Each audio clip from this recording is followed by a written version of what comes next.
So this is episode 1. I don't know if that's the right way to word it or not. My audio is peaking. Let me turn off my fan. Okay, this is episode 1. My room's kind of a mess right now. Here's the thing, it does not matter. Today I've been going pretty hard. I'll go into kind of what happened and I'll explain what's going on there. I'm just trying to find some questions which I have told myself that I'm supposed to be asking every day. But the bigger point I'm trying to say here is I've been grinding and I'm going to clean my room in a bit. That's how I'm going to end my day, a nice way to unwind. But for the rest of the day, what really was important was grinding, right? I could have started with this. My day has been not that big, but for the past while I've been kind of letting this build up because I've been just not home, you know? We'll go into that actually because that kind of starts, right? The first place we'll start with is a problem. So, I want to give a little setting the scene of what this is going to be. See, I have a good friend called Imra and he absolutely loves these like daily series, right? This is a daily series. The goal right now is over there. Let me stand up and hope that my microphone, I'm gonna turn it up on here. Okay, so the goal is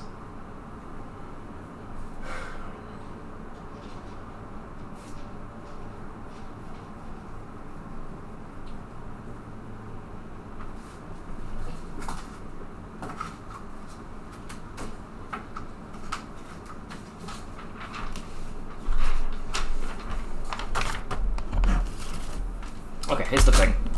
My main goal at the moment, as in like not tied to a month, not an objective for a month, but my actual goal at the moment, the main one, is 80 kilograms. That is, I know. How is your most important thing just to do with a weight loss journey? Well, gosh. Sorry about this, guys. There's a reason for that.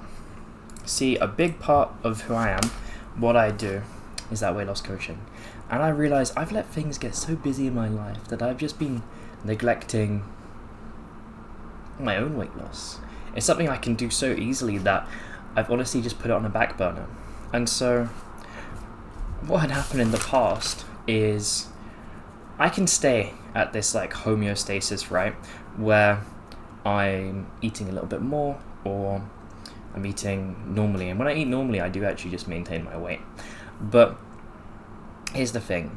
When I go into a weight loss phase, I do have to actively put some thought into that, put some energy into that. That is how most people work. And that's completely fine. That's very doable for me.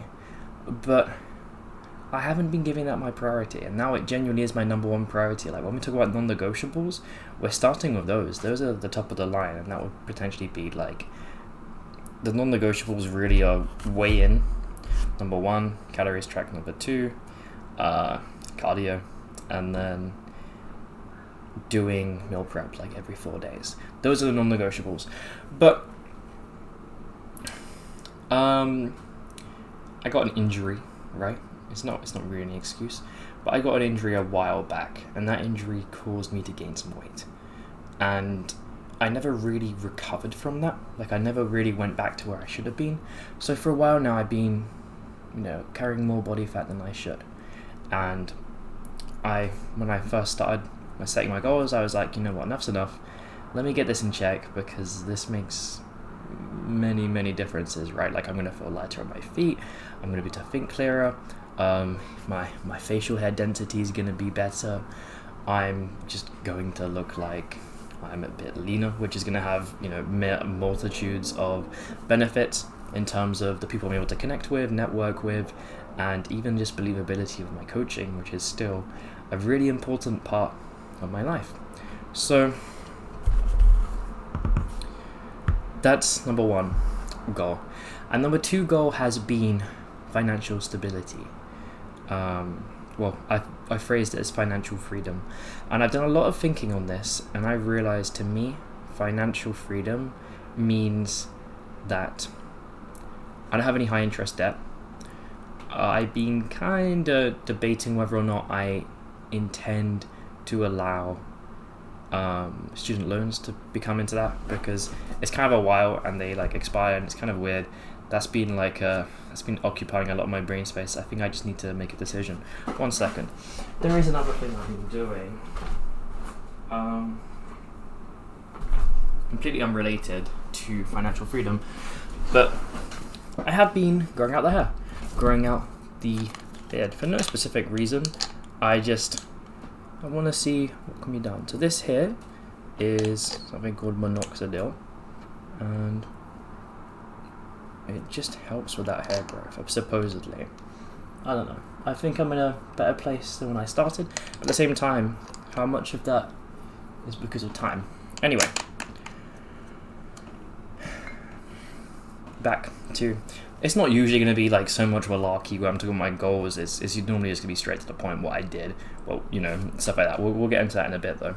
So, to me, that means I have no high interest debt, because high interest debt, if anything goes wrong, right, like that's not even my money, right? Like, I owe to someone else. How can I be financially free when I owe to someone? And not just owe to someone, but owe to them in such a way where it's not high leverage. If I get a 2% debt, I genuinely have a high yield savings account where I will make more money not taking out the 2% debt than... I'll make more taking it out than not, which is a really crazy thing to think about. And that's why whenever I can, and whenever I actually have the money to buy something, I will always pick the 0% option, because if that's available, I'm able to actually just make more money on my money, which is cool. So yeah, for starters, to be financially free, I can't have any high interest debt. It's that simple. I can have other types of debt, and that's completely fine. But the second thing I need to have is I need to have at least 6 months of my expenses lined up. So if anything happens, like if I get laid off or I have some sort of emergency, I'm able to pull from that instead of pulling from someone else's pocket. That's a very important thing, right? 6 months not being in a job and being able to survive, very, very important. And financial freedom past that point is literally just being able to have my expenses be within my means. And for me, what that looks like is 50%, right? So long as my needs aren't going more than 50% of my income, I can call that a win. I would call that financial freedom, because I have the 6 month safety net and I have no high interest debt over my head kind of killing me. So that's how I view that. That's financial freedom to me. Financial freedom to me is very different to living off the interest. Living on the interest would purely be like, I have so much money that my income or whatever, my expenses, including the fun stuff, is completely paid by like the dividends, right? Or the high interest savings account, or the amount I get each year in my investment portfolio. That's living off the interest, and I'm sure this looks kind of gross, even though it's just water. I'm kind of, one day I'll get there. Whether or not I'll give up the income is a different story. I'll probably continue working, but obviously one day the end goal is to maybe retire, maybe step back and figure out what that looks like, or prepay expenses and prepay like family stuff, who knows. So that's kind of setting the scene, and my 2 main goals. And there is also the goal of this month, and part of the reason I'm recording this is just to share the journey, but also to keep me more accountable on some of this stuff. So the goal of this month was Pool Fitness Reach. Now, for many reasons, I ended up shifting the goal. Even though the goal was Pool Fitness Reach, I decided, look, the most important thing right now is actually income maximization. It's actually building that emergency fund, getting rid of some high interest debt, because I want to reach that financial freedom I'm seeking.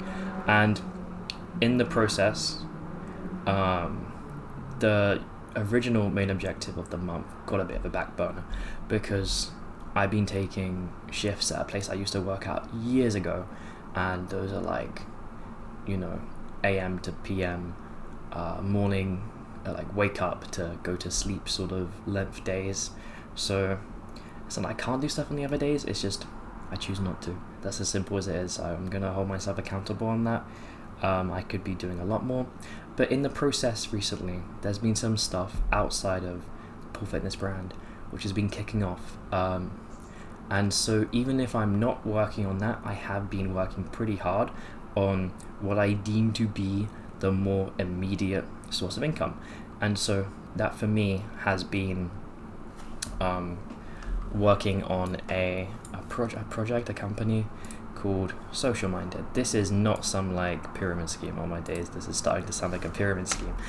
Social Minded is a friend's marketing agency, and it's one that I'm going to be working with soon and getting involved in, getting in the trenches and being able to help grow that, help direct some of the marketing over there, and also the marketing within a company called Citivas. And we're going to be making some big moves with very ambitious people, a little bit unhinged, I think, in terms of expectations, but not in a bad way.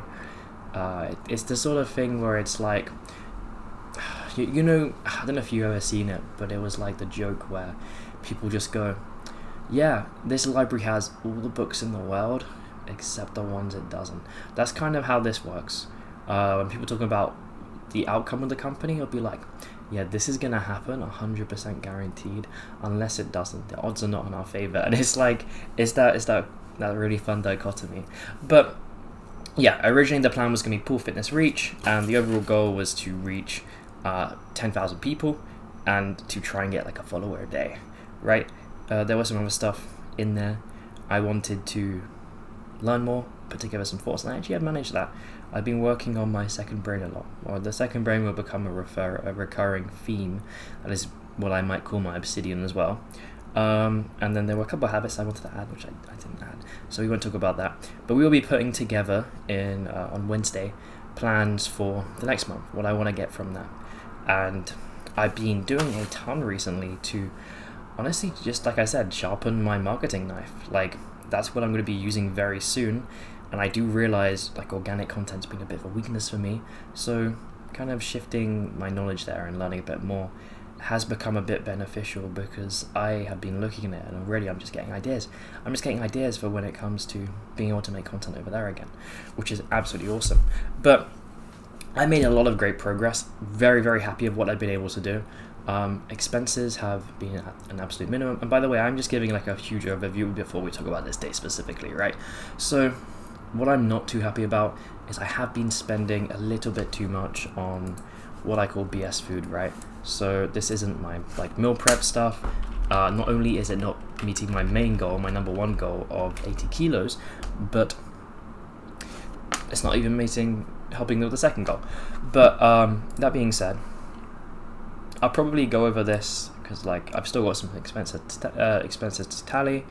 I'll probably go over it on the 31st, but in terms of this month so far, I have only spent £80 on food. But when it comes to BS food, eating out, ordering in, that has gone up to 90. So there's an amount there which I'm not too happy with, but it does exist, and most of that has been work related. So honestly, this is what I mean. You have to like look within, right? You have to be a subordinate to the truth. That's a new thing I like saying. But when I notice that, I go, okay, I know how to stop that. I just have to make sure that no matter how tired I am on Saturday or on Friday or whatever day before work, there is going to be something for me to come home to, because it doesn't work if there isn't. And see, that's an easy thing to fix. Now that I can make that change, it's not going to happen again. Booyah, booyah, booyah.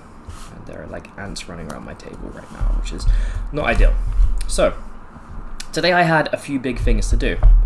For starters, I had to go to a exam. Did the exam. I'm pretty sure I did well. I mean, I'm happy with how it felt, so things were good there. Outside of that, there are a lot of things I didn't do. Today was a bit of a slow day. Yesterday I ended up ordering food. I mean, I worked yesterday, I worked a pretty hard day, but in the end I wasn't too happy. Like I did become a little bit upset with the entire thing, purely because it was a half day. So instead of getting the full amount, I'm basically getting half of it. And after travel, after ordering, I ended up coming away with £1.50. Not happy to say that, but it means I gave a lot of my time for that, when in reality, like the day before that, I could have started the steps to not have that happen, and that would have been like very doable. So yeah, not the happiest about that. Definitely beat myself up more than I should have about it, but again, it's like I can just look at the plan now and I've learned, I need to make the extra effort to make that day completely fine, and that's great. Now that I can recognize that, or even notice other signals. So like yesterday I just couldn't get out of bed, right? Like I was so tired, I'd walked that much, I'm not a big walker, that I just couldn't stand. And it occurs to me, in moments like that, if I feel like that's going to happen, I can at least minimize the cost, right? Like I could have gone somewhere else. I could have gone to KFC and got some deal which has like my nutritional needs, maybe not as healthy as I'd like, but would have ended up being cheaper than paying someone to bring it to my house. But yeah, so obviously that wasn't something I was too happy about. But no, when it comes to my top 3 this week, my top 3 are going to be law, number 1, because this is like exam week. Number 2, income, so that's income maximization. Sorry, I have taken some melatonin, so I am gradually getting a bit more sleepy. But income maximization is like a priority right now, right? I'm in a place where my expenses are very low, but even though they're low, it's not that monumental because my income isn't high enough. And so most of my actions outside of doing what I need to for law, which is basically just 1 exam a day, I'm working on income maximization, which comes in many different ways, and I'm sure as this progresses you'll see what that looks like for me. And then diet has been the last one. Going into the cool stuff, right? The questions I wanted to ask. So, question number 1 is literally what was good. What was good today? See, the thing that was good today is it's hard to actually think about this stuff, right? Because saying what was good is honestly harder than saying what was bad. But it's important to start with saying what was good. We're not talking about gratitude here. I'm not being grateful for stuff. I'm literally saying that this was good. This was undeniably good. Because you can be grateful for bad stuff. Like you can have lessons learned from bad stuff. I wouldn't say we call it good. It depends how deluded you want your mindset to be, but if we really turn every bad thing into a good thing, then that's not the way to live. We need to view the bad things for what they are. It doesn't mean that they can't have good components, but that's not the point. So, what was good about today? We made pretty major strides when it comes to putting together not a strategy for outreach, but actually putting together the kind of foundational principles of what a good LinkedIn profile looks like. We're going to be largely using LinkedIn for outbound and potentially even inbound traffic if we do a good enough job. And so I've been learning a lot about LinkedIn and working out exactly what I need to do and what some of my colleagues, friends, need to do in order to make their profiles look better and to make the outreach more successful, to even have people finding us and considering us a voice good enough to reach out to and speak to. That's good thing number 1. Good thing number 2 is I have been bouncing around on Fiverr recently, just seeing if I get some work for that. Again, income maximization, right? Like I'll take some small jobs. I'm in a place where right now I want to fix my financials. I want to gain that financial freedom. And so I kind of need to be taking everything I can get. Especially if it's worth my time, not like working a day for £1.50. But today I got 2 orders, or maybe it was yesterday I got 2 orders. I don't know, the time frame is a bit wishy-washy. But the point being, I ages ago started a gig for basically I'll run your campaigns for free. It's $5. I'll do the setup and I'll chuck in a month of maintenance. And today I got 2 orders from the same guy. And I told him, past this point, past the month, past the 30 days, it will start being $250 per account. And he was completely fine with that. $250 is a really low amount. but I'm testing the waters. I'm going to build up the pricing and ask with every person who comes through. And this isn't like my dream, right? Like, I don't want to be the one running the marketing agency. I'm a very strong entrepreneur, but I'm very picky when it comes to running businesses. And I've been thinking about this a lot recently, whether or not that's a good thing or a bad thing, if that's ego getting in the way, if I should humble myself and just do it, because the plans I have require the resources which I could get from doing what I just said. I don't know, sometimes I view it as like ruining the purity of the mission or something, but I did get that, and we're basically gonna, in a month, have 500 a month coming in extra, which is a pretty good thing. Like, the payoff might be a little bit longer than I'd like, but we're gonna have that, and that can be scaled to other people. And for the amount of time it takes to do that, very good at paid advertising, it means that I'm able to do pretty well. In terms of the marketing side, the paid advertising side, I have been considering doing some stuff recently. I have actually been considering starting some sort of like Uber almost, right? Uber, instead of all these taxis, we're now getting actual people and we're giving them the power. Same with Uber Eats, actual people, we're giving them the power. And I think that might be something there, right? Like something I can find where I can group together local businesses and give them the power. I can run their ads as a separate entity, and I can say, look, I'm going to give you this, I'm going to keep this amount from them because I'm going to be running the marketing, I'm going to be running the website, and I could just focus on getting people through, and they could focus on service delivery. Each of their strong points are very different, but who knows if that will happen, and that's going to require maybe some financial investment too. So who knows if that will happen. Obviously, with income maximization, I'm trying to do this without spending money, because I have a lot of skills and tools, and I don't really think I need money in order to use those skills or tools. Like, then they wouldn't really be skills or tools. But that's not the point.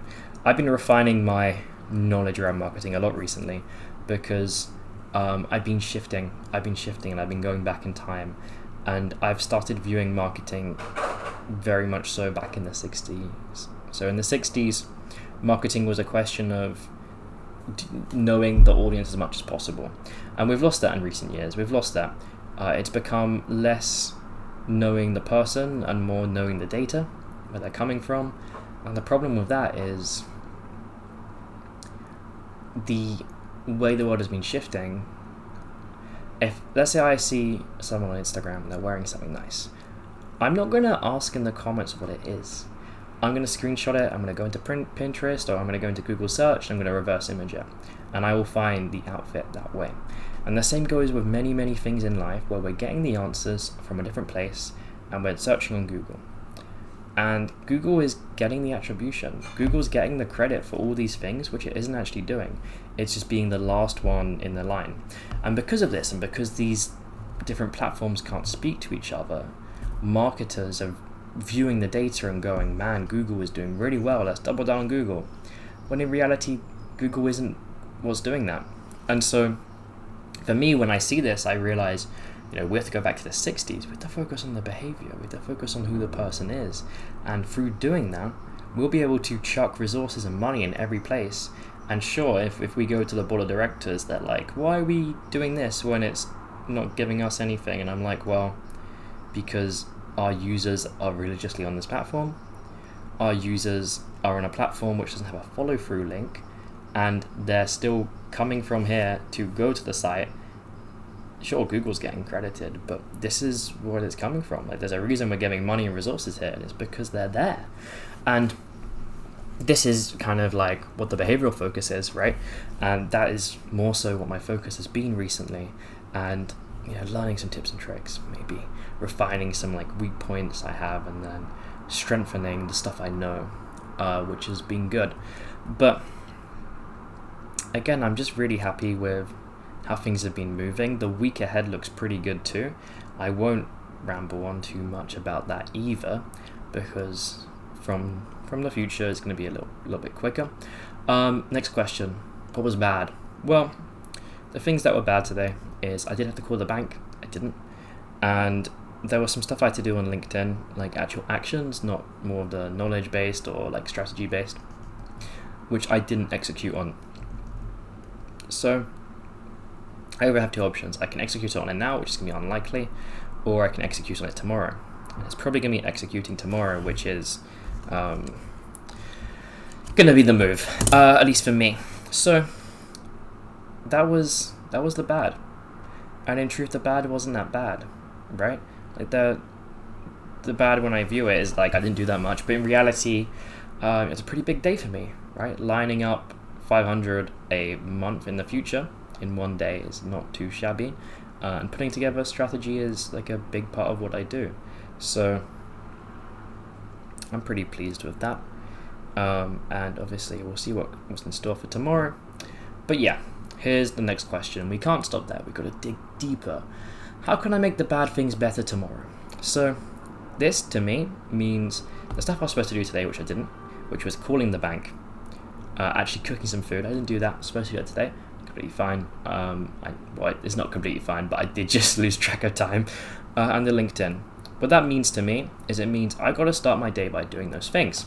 So although I can't 100% start my day by doing those things, as I do have a law essay tomorrow, it means that I need to, as soon as that's done, because that is the non-negotiable, the other things I have, to do tomorrow are like cooling another place and a bank trip. Because of that, I need to take a look at it and be like, look, we're starting with this essay. Second the essay's done, we're calling the bank. Second that's done, we're going onto LinkedIn. We're making sure it's done today because we didn't do it yesterday, which means that there could be a pattern, there could be something causing it, and we need to work out exactly what that is to prevent it. And usually that is just structuring things more early in the day so that other things don't take priority. But, well, cooking food will also be a part of that. But I'm hoping to tell you tomorrow that I did everything I set out to do. And that is obviously the ideal thing I can tell in any of these videos. Next, what are the things I could work on tomorrow? So I have floater tasks on, like I have a planner I write out, right? It's like the big things to do. And I have some floater tasks. The floater tasks currently for me are mainly LinkedIn related. And obviously tomorrow is going to be a busy day. Like I have an essay to do, I have to some people to call, I have to go to the bank, to cook some food. It is going to be pretty full. So what I'd like to do, if I'm able to do all of those, which I should be able to do, like I've set myself out to do it, I should be able to do 5 things. I say 5, it's a bit more than 5 in reality, but if I can do all of those, including the gym, I would like to hit some of my floater tasks, some of the LinkedIn one-offs where they're like, honestly, the way I plan is something that I like the Pareto principle, right? 80% of your efforts only make 20% of the results. So focus on the 20% that make the 80% results. I like that. I do think it's very true. And some of the things I have on my floater tasks are going to be like 3% benefit towards the greater task. And so it's like, in reality, it's not going to be that important. But the reason it's there is because it's still something on the task list. And I don't want to give that its entire day as if it's a big boy and it's an important thing, because although it might be somewhat important, it's just not as important as other stuff. It just hasn't met that threshold. And so because of that, I want to see if I can do some of that after. If not, that's completely fine, but I'm ready to see what's in store for tomorrow. And I'm going to upload this and I'm definitely going to clean my room, and we'll see everyone tomorrow. See ya.